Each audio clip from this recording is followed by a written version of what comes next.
Hello everyone, welcome back to the Rana academy. तो last two lectures के अंदर हमने क्लास नाइन्थ आईसीएसई फिजिक्स का जो चैप्टर नंबर 8 है जिसका नाम है साउंड, उसके कुछ टॉपिक्स हमने डिस्कस कर लिए हैं। आज के लेक्चर के अंदर हम डिस्कस करने वाले हैं the speed of sound in different medium. तो बिना कोई टाइम वेस्ट किए चलिए शुरू करते हैं। देखिए, लास्ट क्लास के अंदर हमने ऑलरेडी एक बार डिस्कस कर ली थी कि अगर किसी पर्टिकुलर बॉडी को हम स्टक करते हैं तो उसमें वाइब्रेशन प्रोड्यूस होती है और वो वाइब्रेशन मीडियम के थ्रू ट्रेवल करती है from one point two another point. एक बात समझनी बहुत ही इंपॉर्टेंट है कि आपकी जो वाइब्रेशन है, बेसिकली एनर्जी जो है वाइब्रेशन की, वो आपकी मूव करती है from one point two another point. जब भी कोई साउंड आपके किसी पर्टिकुलर मीडियम में ट्रेवल करता है ना, तो मीडियम में एक प्रॉपर्टी है जिसको कहते हैं इलास्टिसिटी। ये एक्चुअली उस इलास्टिसिटी पे डिपेंड करता है, as well as the density of a medium पे भी वो आपका डिपेंड करता है। तो कहने का मतलब ये है कि जब हमने इसका एक फॉर्मूला फाइंड आउट किया तो वो जो फॉर्मूला है वो आता है under root e divided by d. ये जो ई आप यहां पे देख रहे हो इसको कहते हैं मॉडुलस ऑफ इलास्टिसिटी। इसको कहते हैं मॉडुलस ऑफ इलास्टिसिटी।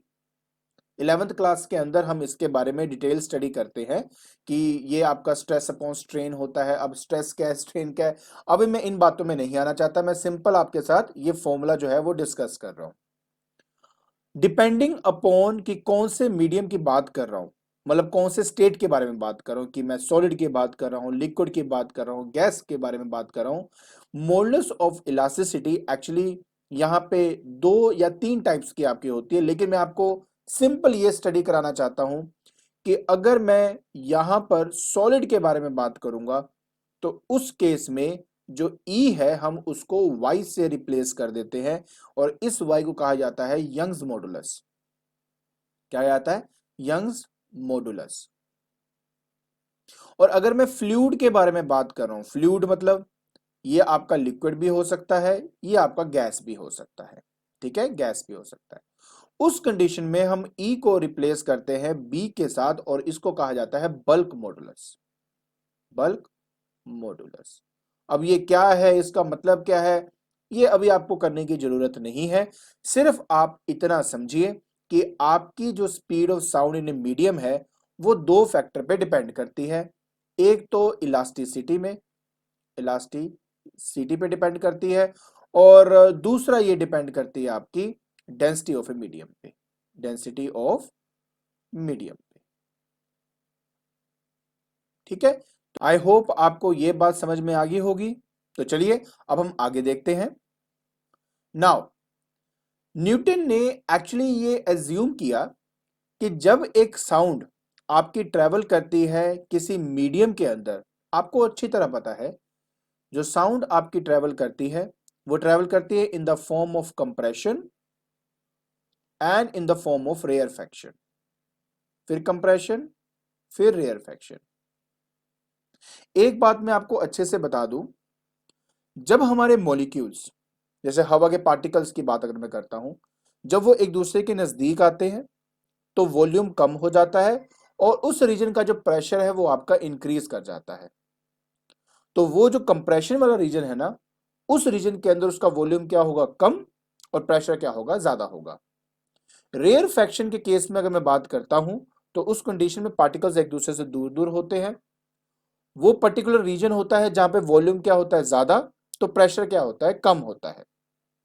एक बात आपको बता दूं कि जब पार्टिकल्स एकदम से कंप्रेस या एकदम से एक दूसरे से दूर दूर लिए जाते हैं, उस पर्टिकुलर कंडीशन के अंदर हमारा जो सिस्टम होता है जिसके अंदर ये सब टेक प्लेस कर रहा है, उसका जो टेम्परेचर है उसमें चेंज आता है। मैं टेम्परेचर वर्ड अभी यूज नहीं करता, मैं बेटर वर्ड यूज करता हूं कि वो जो सिस्टम है वो आपका हीट अप हो जाता है। न्यूटन का यह मानना था कि जब एक साउंड किसी गैस में ट्रेवल करती है, जैसे कि मान लो ये एक मैंने क्या बनाया, एक पाइप बनाया, उस पाइप के अंदर मैंने गैस भर दी और उसके अंदर ना मैंने एक स्पीकर लगा दिया। सपोज मैंने यहाँ पे एक स्पीकर लगा दिया लाइक दिस, और वो साउंड प्रोड्यूस कर रहा है आपका। तो न्यूटन का ये मानना था कि जैसे ये साउंड आपकी इस गैस के अंदर ट्रेवल करती है तो ये जो गैस है, क्योंकि लगातार कंप्रेशन और रेयरफेक्शन, कंप्रेशन और रेयरफेक्शन हो रहा है, तो ये जो गैस है ना, ये हीट अप हो जाती है और ये गैस अपनी हीट को एक्सचेंज कर लेता है with the surrounding, with the surrounding. क्योंकि ये जो गैस है अपने जो हीट है उसको सराउंडिंग के साथ एक्सचेंज कर लेता है, तो इस पर्टिकुलर गैस का जो टेम्परेचर है उसमें कोई चेंज नहीं आता। तो इसका टेम्परेचर क्या रहता है आपका? कांस्टेंट रहता है। क्या रहता है? कांस्टेंट। ऐसे प्रोसेस को आइसोथर्मल प्रोसेस कहा जाता है, आइसोथर्मल प्रोसेस। तो आइसोथर्मल प्रोसेस में क्या होता है कि जो सिस्टम होता है ना, उसका जो टेम्परेचर है वो हमेशा कांस्टेंट रहता है, क्योंकि जो अमाउंट ऑफ हीट प्रोड्यूस हो रही है उस सिस्टम के अंदर, वो अपना सराउंडिंग के साथ हीट को एक्सचेंज कर लेता है, जिसकी वजह से उसका टेम्परेचर कभी भी चेंज नहीं होता है। आई होप आपको यह बात समझ में आ गई होगी आइसोथर्मल प्रोसेस क्या है। So according to the Newton, जब भी साउंड आपका गैस में से ट्रेवल करता है तो गैस का जो टेम्परेचर है उसमें कोई चेंज नहीं आता, तो वो एक आइसोथर्मल प्रोसेस है। एंड अकॉर्डिंग टू हिम, उन्होंने कहा कि आपकी जो इलास्टिसिटी है वो एक्चुअली बराबर होती है प्रेशर इन द गैस के। तो इसीलिए आपका जो फॉर्मूला है वो चेंज हो जाता है √P/T से। अब eight normal temperature and pressure, जिसको हम NTP बोलते हैं, आपका जो एटमॉस्फेरिक प्रेशर है वो तो है, आपको पता ही है बेटा कि 1.01 इंटू 10⁵ न्यूटन पर मीटर का स्क्वायर होता है आपके पास, राइट। डेंसिटी की बात करूं तो 1.293 kg पर मीटर क्यूब होता है। तो अगर मैं ये वैल्यू यहां पे सब्स्टिट्यूट करता हूं तो मेरी जो वैल्यू आती है वो आती है 279.5 मीटर पर सेकेंड। अगर मैं एक नॉर्मल टेम्परेचर एंड प्रेशर की कंडीशन में प्रेशर की वैल्यू और डेंसिटी की वैल्यू डाल दूं, एयर की डेंसिटी, एयर है ना, तो एयर की डेंसिटी अगर मैं डाल दूं तो जो मुझे मेरा आंसर मिलता है वो ये मिलता है, which is far less than the experimental value of the speed of sound in air, जो कि होती है 330 मीटर पर सेकेंड। तो इसका मतलब यह हुआ कि जो न्यूटन ने एज्यूम किया था वो एजम्पशन क्या थी? गलत थी। अब उनको करेक्ट किया लैपलेस ने। उन्होंने कहा कि एक्चुअली में जब हमारा, मैं एक पहले यहां पे आपके लिए सिस्टम बना देता हूं, ठीक है। इसमें क्या है? गैस है। ये क्या है? गैस, मतलब बेसिकली गैस मतलब एयर समझ लो आप।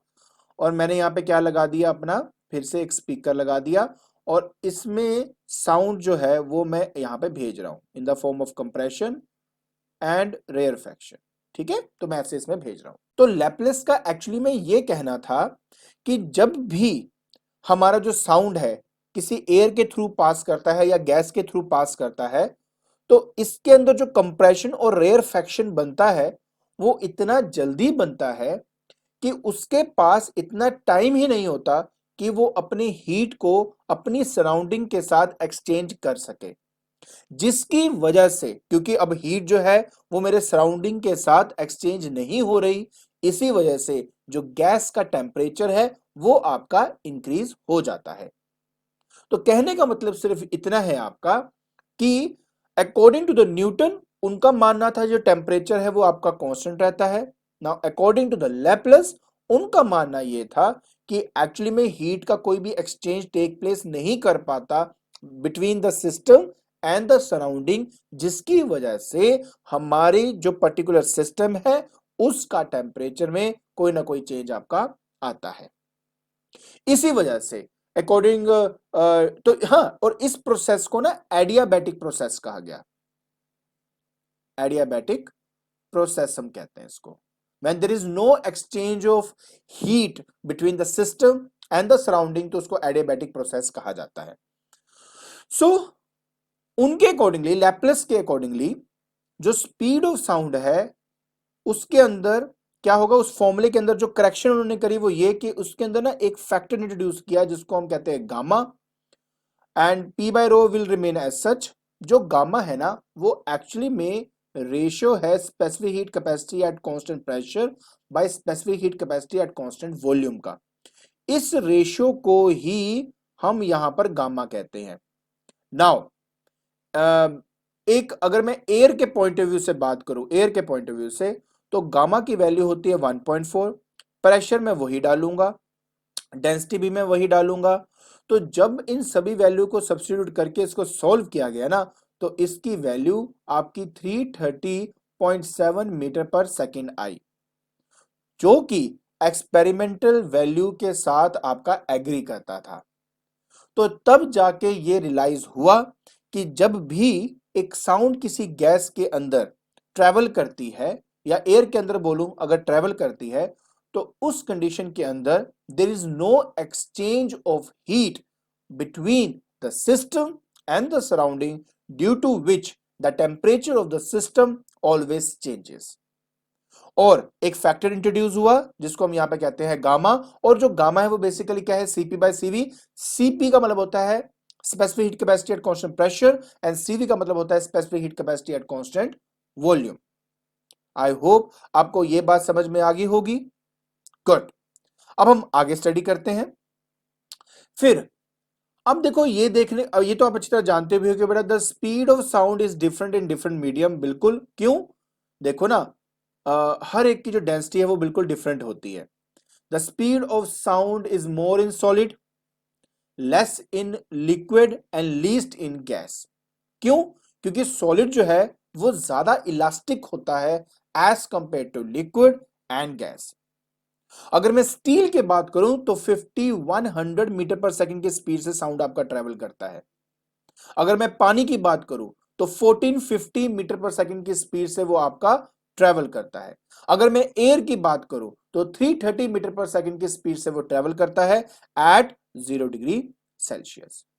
उसी तरह हमारे पास टेबल है, इस टेबल को याद करने की जरूरत नहीं है, सिर्फ आपको बेटा बताने के लिए, सिर्फ बताने के लिए कि यहां पर क्या हो रहा है।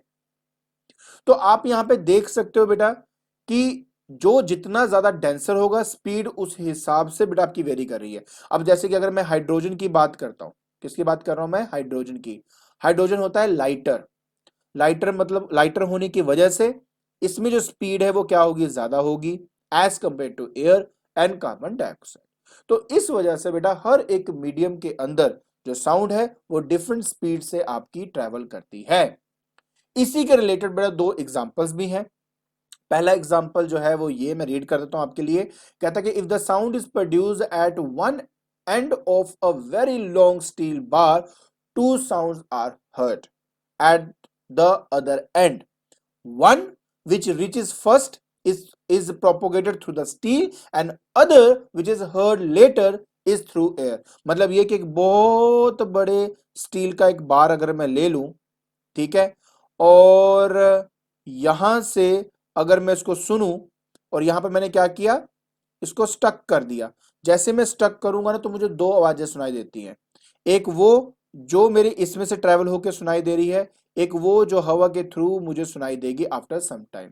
इससे भी पता लग जाएगा कि जो सॉलिड है उसमें तेजी से बेटा आपकी जो साउंड है वो ट्रेवल करती है, बट एयर में वो थोड़ा स्लो आपका ट्रेवल करती है।